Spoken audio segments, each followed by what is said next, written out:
messieurs, bonsoir. Bienvenue dans ce principal rendez-vous de l'information de 22 heures, au sommaire de l'actualité.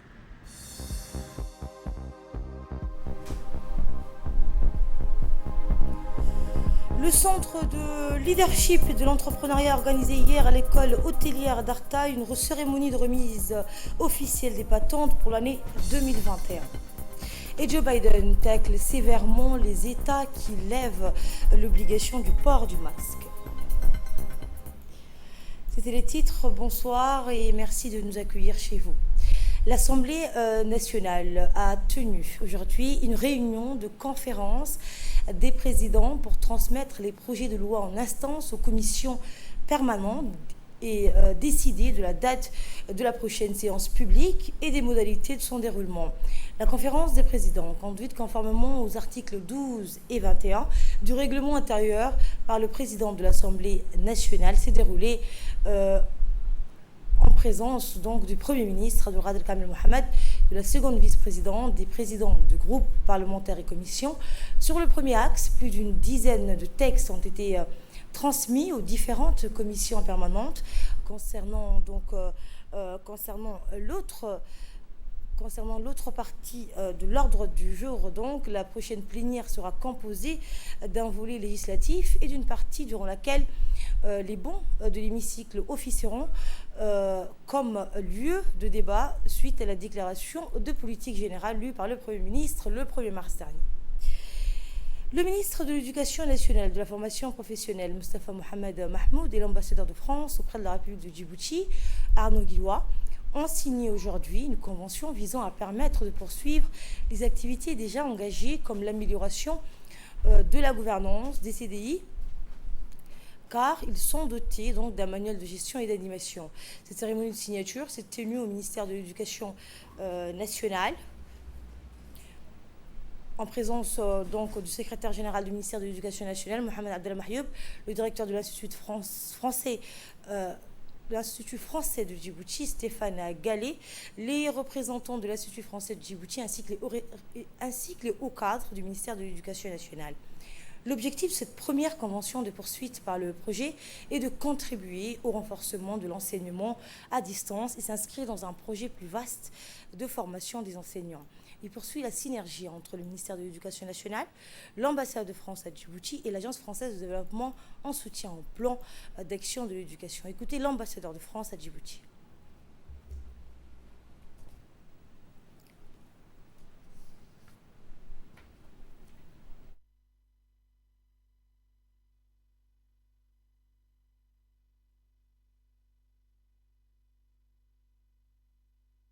Je suis à la fois heureux que nous ayons pu mesurer le chemin parcouru, les résultats atteints, que nous soyons suffisamment satisfaits, et j'en avais garde doute, pour poursuivre cette expérience, et ce sera le document et la convention additionnelle de subvention que nous allons signer, et puis surtout pour préparer l'avenir. Et je voudrais vraiment remercier toutes celles et tous ceux, côté évidemment djiboutien, votre ministère, les différentes institutions représentées, mais aussi mes équipes de l'ambassade et de l'Institut français qui se sont mobilisées pour cette réussite au cours des derniers mois. Et de son côté, le ministre de l'Éducation nationale a indiqué que la première phase de financement de son département a pu renforcer les équipements informatiques et audiovisuels des studios numériques du CRIPEN dans le but d'assurer un enseignement à distance de qualité et de mieux se préparer à d'éventuels cas de nouvelles crises liées au Covid-19. Nous l'écoutons.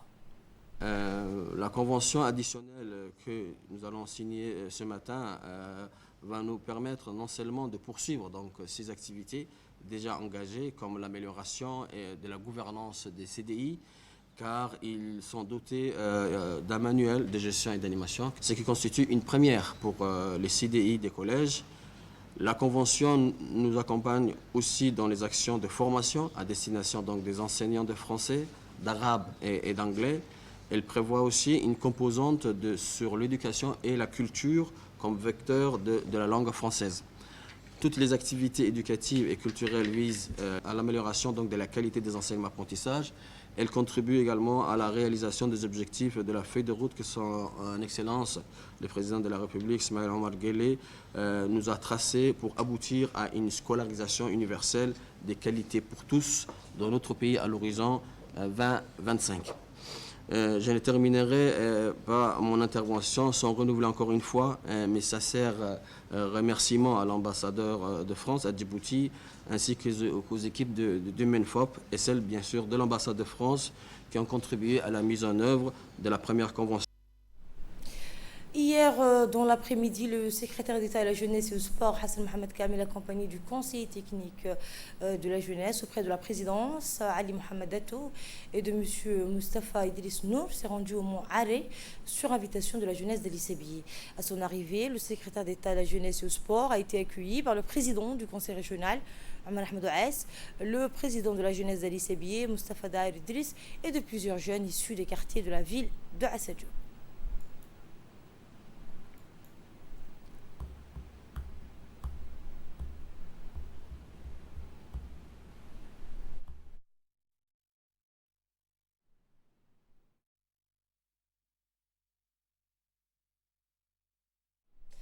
Nous restons toujours au sud du pays, à Arta, cette fois où une forte délégation mixte de législateurs et de l'exécutif, conduite par le président de l'Assemblée nationale, Mohamed Ali Hamad, et composée des membres du gouvernement, a procédé ce matin au lancement de la campagne de plantation d'arbres.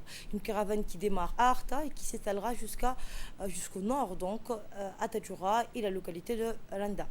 Un événement qui a vu la participation du ministre de la Santé, Mohamed Orsame, du secrétaire d'État à la jeunesse et au sport, Hassan Mohamed Kamel, du ministre de la Communication, Radouane Abdillahi, du ministre du Commerce, Hassan Hamad, et du ministre du Budget, Abdelkarim Aden, ainsi que du directeur de la campagne présidentielle 2021 de la région d'Arta. Il faut noter également la présence de plusieurs parlementaires, dont Mohamed Abdillahi Djibril, Mohamed Abdillahi et de Djibril Abdillahi. La cérémonie a également vu la participation du préfet de la région d'Arta, Mohamed Cheikhou, ainsi que du président du conseil régional, El Mibouh Goudadé, et de plusieurs au cadre du pays. Enfin, en fin de matinée, la caravane a repris la route en direction de Mont Goda vers la région de Tadjoura pour marquer également d'autres étapes de cette campagne de plantation. Eh bien, cette caravane effectuera donc la seconde étape de cette campagne de plantation d'arbres à Randa.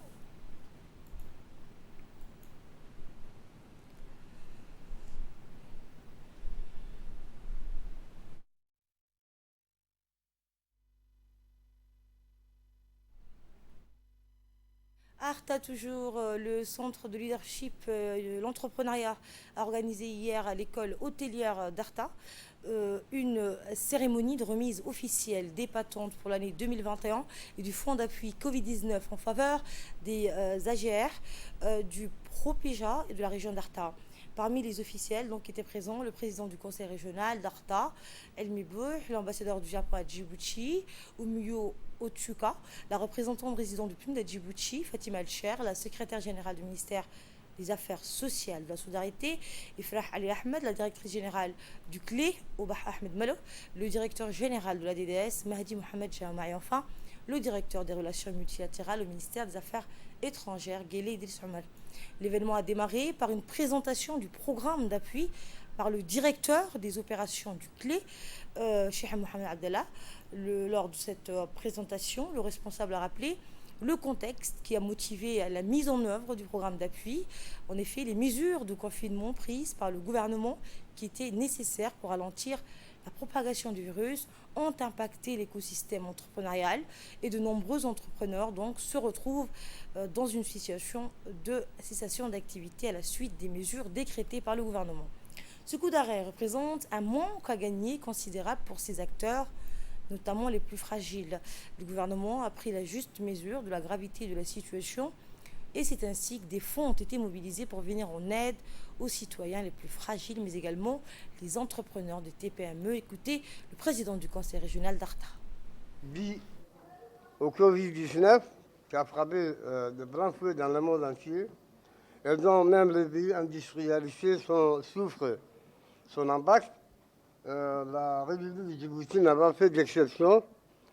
Et c'est pourquoi les organisateurs de cette cérémonie ont bien voulu accompagner ces jeunes, au total une soixantaine de la région d'Arta, afin de créer leurs emplois à eux, propres leurs entreprises, et faire face aux difficultés dues au Covid-19.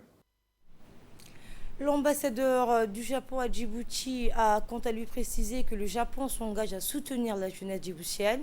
Ce sont, a-t-il dit, les petites activités qui créent les grands business. Toyota et Suzuki étaient des petites entreprises avant de devenir, a-t-il dit, vous l'entendrez, les multinationales qu'elles sont aujourd'hui. On l'écoute. Je suis très honoré de pouvoir participer à cette cérémonie de lancement du programme d'appui aux jeunes entreprises de Djibouti. Le Japon s'engage davantage à soutenir les jeunes Djiboutiens qui portent de l'avenir du pays. En coordination avec le PNUD, dans le cadre de ce projet aujourd'hui, nous commençons par le soutien aux 100 jeunes entrepreneurs touchés par le Covid-19. Je suis convaincu de l'importance de ce projet pour le futur de Djibouti. Même, par exemple, Toyota ou le Suzuki, les grandes entreprises de niveau mondial, étaient une fois des petites entreprises de tissage au début. J'espère que vous, des jeunes entrepreneurs, contribuerez au développement de Djibouti avec grande possibilité. Selon l'estimation de la Banque mondiale, Djibouti est classé au premier rang de la croissance économique, le champion en Afrique. Et je suis ravi que le Japon puisse contribuer au développement remarquable de Djibouti. Le Japon va continuer ses contributions au développement durable de Djibouti en tant que partenaire égal et honnête, et nous continuerons à travailler et marcher tous ensemble avec les jeunes de Djibouti. Et enfin, la secrétaire générale du ministère des Affaires sociales et de la solidarité, Ifrah Ali Mohamed, a clôturé les différentes interventions en déclarant qu'elle était fière de cette coordination stratégique entre le CLE et la DDS qui a pour propre objectif d'aider les jeunes entrepreneurs à surmonter cette crise sanitaire. Cette cérémonie qui marque aujourd'hui le lancement du programme d'appui, de remise de certificats pour les jeunes entrepreneurs. Vraiment, c'est un honneur d'être parmi ces jeunes aujourd'hui pour leur dire un petit mot d'encouragement, de leur dire combien l'État ou le gouvernement est à leur côté pour faire face à toute situation socio-économique.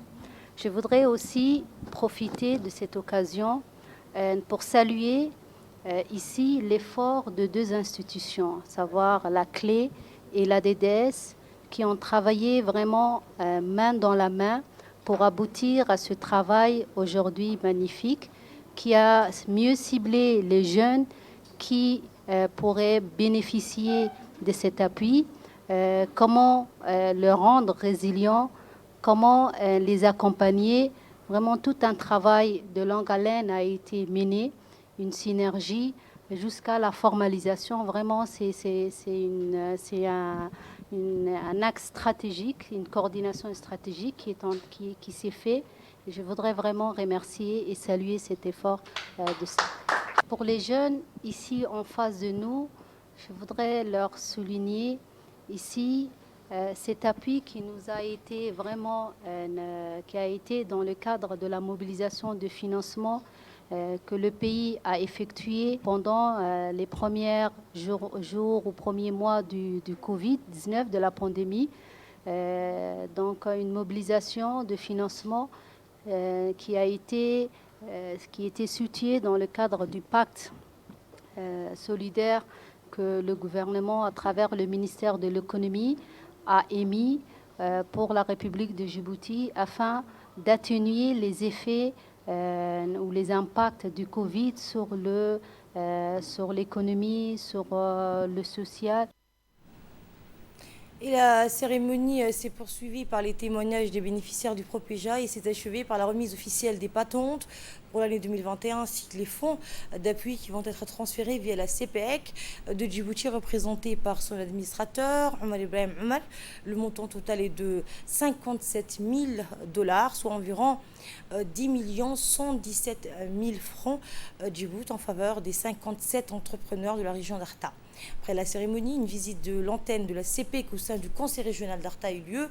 Cette visite avait pour objectif de prendre connaissance des services offerts par cette antenne et surtout des produits de microfinance disponibles en faveur des entrepreneurs.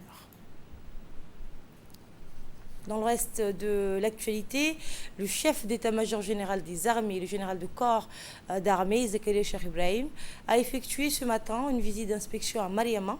La délégation restreinte présidée par le chef d'état-major général des armées était accueillie par le chef de la division logistique, le colonel-major Mohamed Khayat Gil, le chef de corps donc du régiment quartier général et chef de protocole du SEMGA, le colonel Wegdi Jama' Moussa et le commandant de l'école militaire, le lieutenant-colonel Mohamed Jama' Qayada. Et ce donc dans le cadre de la montée en puissance des forces armées djiboutiennes, de la politique de rajeunissement de ces cadres, l'armée djiboutienne a procédé au début de l'année 2021 à un recrutement ciblé des jeunes parmi la population cible, hommes et femmes confondus. Suite au dépôt des dossiers de candidature, une commission mixte a été créée par le commandement militaire pour sélectionner les meilleurs profils. La population a massivement répondu donc à l'appel. Ainsi, il a fallu introduire aux jeunes engagés le dur métier de soldat qui nécessite courage, abnégation, rigueur, discipline et un dépassement de soi. Cet apprentissage passe par l'enseignement des disciplines propres à l'armée, comme l'école militaire président Goulet de Holhol, et la pépinière de la formation de tout soldat et en raison du fort nombre de candidats. Il s'agit donc de 1300 jeunes recrues et il a été décidé de conduire cette formation à Mariama. Répondant aux instructions du président de la République, désireux de s'engager pour la jeunesse djiboutienne, le personnel retenu a été réparti sur les sites de Mariama pour le personnel masculin et de Holhol pour le personnel féminin. À cet effet, une partie des instructeurs et l'encadrement propre de l'école militaire a été dépêché à Mariama pour assurer donc une formation de qualité axée sur le métier du soldat. Eh bien, c'est dans ce cadre que s'inscrit cette visite d'inspection du chef d'état-major général des armées. Dans son déplacement, le général est accompagné du chef d'état-major de la défense, le général de brigade, Tahir Ali Mohamed, du directeur général de la police nationale, le colonel Abdillahi Abdi Farah, et ainsi que des grands responsables des forces armées djiboutiennes. Pour lutter contre la pandémie du Covid-19, les gestes barrières tels que le port obligatoire du masque ont été observés.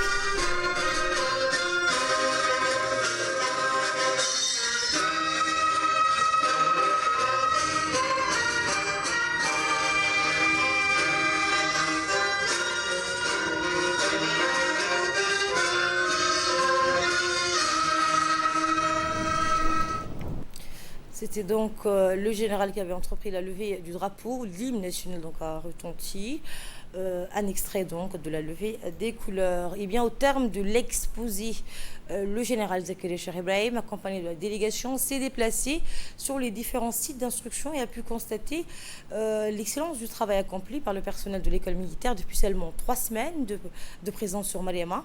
En effet, le site de Mariama initialement prévu pour accueillir les bataillons en formation avant leur déploiement en Somalie a été l'objet de toutes les attentions de la part du haut commandement militaire et des responsables de la logistique des forces armées djiboutiennes qui ont tout fait afin que les jeunes recrues donc puissent être accueillis dans de bonnes conditions. De son côté, le lieutenant-colonel Mohamed Jama et ses personnels ont réalisé des prouesses dans les délais contraints afin de créer pas moins de 7 salles de cours, un point unique de cuisson, une zone de restauration, un espace de renforcement musculaire, une base logistique, un approvisionnement en eau suffisant, mais également un foyer du soldat qui permettra aux jeunes stagiaires et leurs cadres de se détendre après une longue journée de labeur.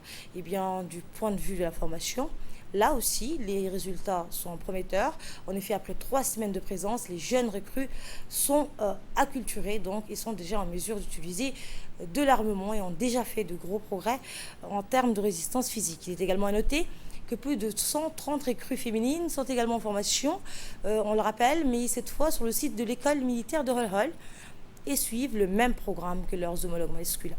À l'issue de l'inspection, le général, très satisfait des avancées de ce projet, a pu partager un rafraîchissement en compagnie de leurs hommes.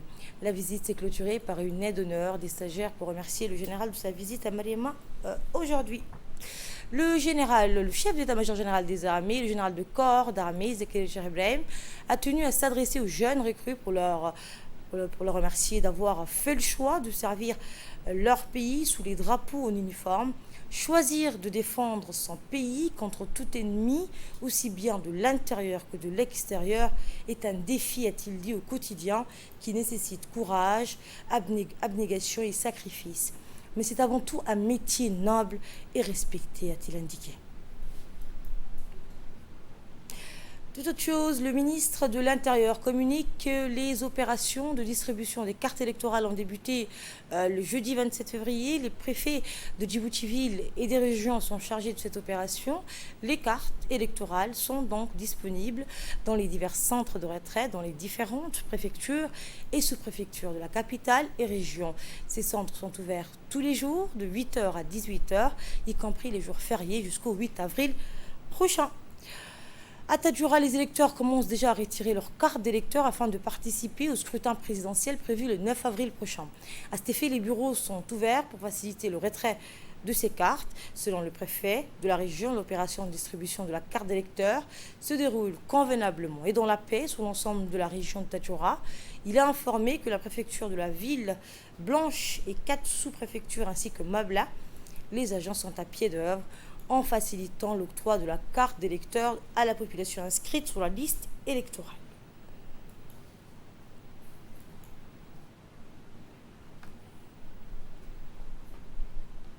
Et cet événement, donc demain, la première édition du semi-marathon international de Djibouti, se tiendra donc demain, 5 mars, où le coup d'envoi est prévu au stade Guled, organisé conjointement par l'autorité des ports et des zones franches de Djibouti, en partenariat avec la Fédération djiboutienne d'athlétisme. Cet événement sportif constituera un rendez-vous incontournable pour les athlètes internationaux, intitulé Gateway to Africa. Cette course internationale regroupera, selon le comité en charge d'organisation de cet événement sportif, des athlètes internationaux, parmi lesquels l'athlète britannique d'origine somalienne, Mo Farah, et plusieurs athlètes qui se sont qualifiés aux prochains Jeux olympiques de Tokyo. Le président de la Fédération djiboutienne d'athlétisme, Saïd Hussein, et le président en charge d'organisation se sont dit prêts à donner le coup d'envoi demain. Les impressions sont plutôt bonnes. On a été très bien accueillis à l'aéroport et depuis notre arrivée à l'hôtel. Très bonne impression et première impression de Djibouti et de ce pays. Et puis il y a une autre différence avec la France en ce moment, c'est la température comparée à ici. En France, il fait froid et c'est pas le même temps. Du coup, j'espère que demain pour la course, ça ira, mais ça sera un paramètre à prendre en compte pour nous, les Européens, entre guillemets.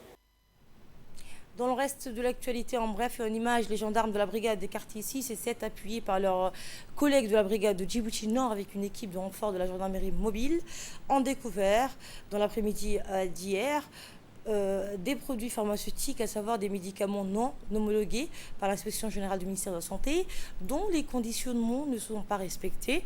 En outre, les gendarmes découvrent ainsi dans des boutiques visitées une multitude des boîtes du miel à usage médicinal non validées par les autorités sanitaires. Face à cette découverte, l'inspection générale du ministère de la Santé a été requise en mettant à leur disposition des échantillons de ces produits.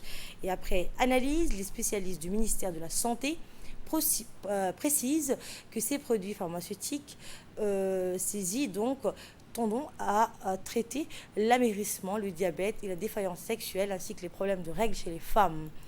Nécessite donc la prescription des médecins. Compte tenu du risque de ces produits pharmaceutiques, les gendarmes de la brigade des quartiers 6 et 7 ont placé les 3 commerçants en garde à vue et ces derniers seront traduits donc devant la justice pour répondre de leurs actes. Et dans l'actualité internationale, je vous le disais en titre, aux États-Unis, la campagne de vaccination bat son plein. 18 millions de doses ont été administrées en tout à 15% de la population.